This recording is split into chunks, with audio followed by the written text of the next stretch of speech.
Communication skill को improve करना 100% learnable skill है। जी हाँ, कम्युनिकेशन स्किल को इम्प्रूव करना 100% लर्नेबल स्किल है। तो चलिए शुरू करते हैं और समझते हैं कि आखिर कौन सी ऐसी प्रैक्टिस है जिन प्रैक्टिस को कर कर हम अपने कम्युनिकेशन स्किल को बेहतर कर सकते हैं। तो स्टेप बाय स्टेप इस वीडियो में समझेंगे और मैं आशा करता हूँ कि आप ये वीडियो लास्ट तक जरूर देखेंगे। तो चलिए शुरू करते हैं। जी हाँ दोस्तों, तो पहला स्टेप है वो है सोच क्लियर, बोलना क्लियर। यानी कि जब भी हम किसी से बोले तो सबसे पहले हमारी जो सोच है वो क्लियर होनी चाहिए। प्रॉब्लम बोलने में नहीं है, प्रॉब्लम हमारी सोच के क्लियर ना होने में है। तो हमें प्रैक्टिस क्या करना है? प्रैक्टिस यही करना है कि जो भी हम बातचीत करते हैं उससे पहले हमारे माइंड में वो बातचीत करने का तरीका, वो थिंकिंग होनी चाहिए। जब हमारी थिंकिंग पावर, जब हमारी सोचने की शक्ति बढ़ जाएगी कि हमें बोलना क्या है, तो हम बहुत ही क्लियर तरीके से बोलेंगे। यानी किसी से बातचीत करने से पहले हमें खुद से पूछना है कि आखिर मैं कहना क्या चाहता हूँ। तो जो बेहतर तरीका है बातचीत करने का, कम्युनिकेशन स्किल को इम्प्रूव करने का, वो यही है कि सबसे पहले आप अपनी सोच को क्लियर रखिए। जब आप अपनी सोच को क्लियर रखेंगे तो आप बहुत बेहतर तरीके से बोल दे पाएंगे। जी हाँ दोस्तों, जो दूसरा तरीका है वो है रोज थोड़ा थोड़ा बोलना है, इवन एलोन। यानी कि अकेले में जब भी आप बोलने में हिचकिचाते हैं तो सबसे पहले आपको क्या करना है?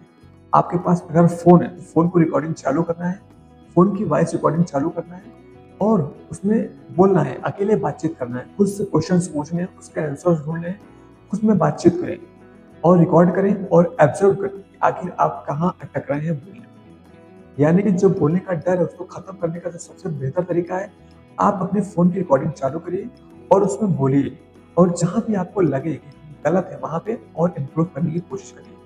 और ये काम आपको रोज करना है। अब आप पूछेंगे बातचीत क्या करें? खुद से जो आपको बातचीत करना है आप खुद से बातचीत करिए। शीशे के सामने बातचीत करिए, वीडियो रिकॉर्डिंग चालू करके बातचीत करिए करिए जब आप ये धीरे धीरे करने लगेंगे, आपकी जो कम्युनिकेशन स्किल है वो अपने आप इम्प्रूव होने लगेगी। जी हाँ दोस्तों, कम्युनिकेशन स्किल को बेहतर करने का जो तीसरा सबसे बेहतर तरीका है वो है सिंप्लिसिटी रखो। यानी कि जब आप बोलते हो ऐसे वर्ड का यूज मत करो जो बहुत भारी भरकम हो। हम अक्सर गलती क्या करते हैं कि बहुत भारी भरकम वर्ड बोलते हैं और हमें लगता है कि इससे मैं स्मार्ट लगूंगा। ऐसा नहीं है, ये हमारी गलत सोच है। सही सोच क्या है? हमें बहुत सिंपल वर्ड रखने हैं और जो भी हम बोले वो सबको समझ आने चाहिए। यानी कि बहुत सिंपल तरीके से हमें अपनी बातचीत को रखना है ताकि मैं भी समझ सकूं और जिसको हम बोल रहे हैं वो भी समझ सके। तो जब भी आप किसी से बातचीत करें, अपनी कम्युनिकेशन स्किल को बेहतर करने का जो सबसे बढ़िया तरीका है, आप बहुत सिंपल तरीके से बातचीत करें। आपके जो वर्ड है बहुत ही सिंपल रहे। जब आप सिंपल तरीके से बातचीत करेंगे तो आपकी बात हर किसी को समझ में आएगी और आपको भी अच्छा लगेगा। यानी कि जब भी आप किसी से बातचीत करें तो उसमें जितनी सिंपलिसिटी होनी चाहिए, जितना आप सिंपल रह सकें, जितना आप सिंपल सेंटेंस या वर्ड का यूज करें उतना ही बेहतर है। जी हाँ दोस्तों, कम्युनिकेशन स्किल को इम्प्रूव करने का जो चौथा सबसे बेहतर तरीका है वो है सुनना सीखो। हम अक्सर गलती क्या करते हैं, हम किसी की सुनते ही नहीं है।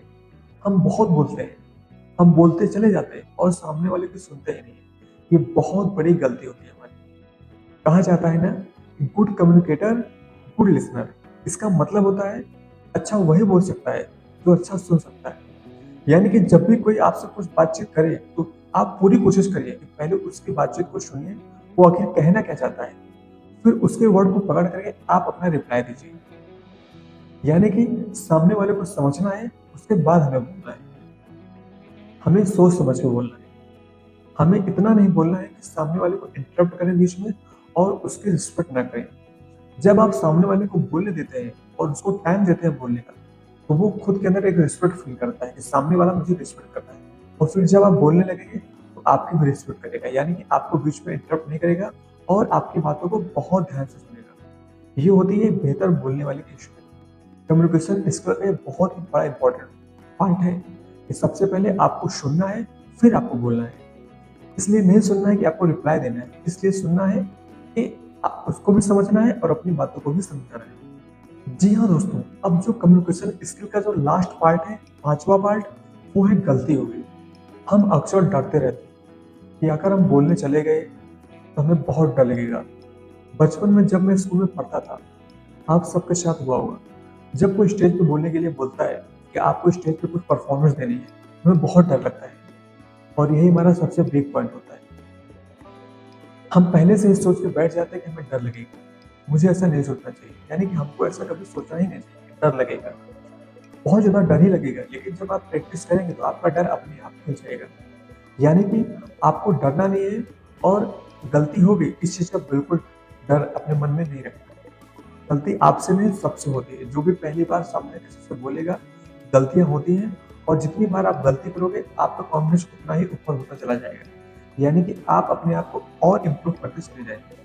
तो इसका डर अपने मन से हटा दीजिए कि अगर मैं कुछ बोलूँगा तो वो गलती होगी। गलती होगी, जो एक फ़ियर है इसको इग्नोर करिए और आप अपनी गलती को सुधारने की कोशिश करिए, यानी कि अपनी कम्युनिकेशन स्किल को बेहतर करने की कोशिश करिए। आप एक दिन अच्छे स्पीकर ज़रूर बन जाएँगे और आपकी बात की वैल्यू हर कोई समझेगा। ये थे 5 ऐसे रास्ते, जिन रास्तों को हम समझ करके अपनी कम्युनिकेशन स्किल को बेहतर कर सकते हैं और अपने बोलने का तरीका और बेहतर कर सकते हैं। और लास्ट में एक ही चीज़ बोलना चाहूँगा, याद रखना, कम्युनिकेशन कोई टैलेंट नहीं है, ये सिर्फ एक हैबिट है। आप अपने हैबिट को जितना ही बेहतर तरीके से कर पाओगे, यानी कि आप जितना बेहतर तरीके से बोलने की प्रैक्टिस कर पाओगे, आप उतने ही अच्छे स्पीकर बन पाओगे। तो अगर ये वीडियो आपके लिए यूज़फुल लगी है तो इस वीडियो को लाइक करिए, चैनल को सब्सक्राइब करिए, और मैं ऐसे यूज़फुल वीडियो अपने चैनल पे अपलोड करता रहता हूँ। तो मिलते हैं नेक्स्ट वीडियो में।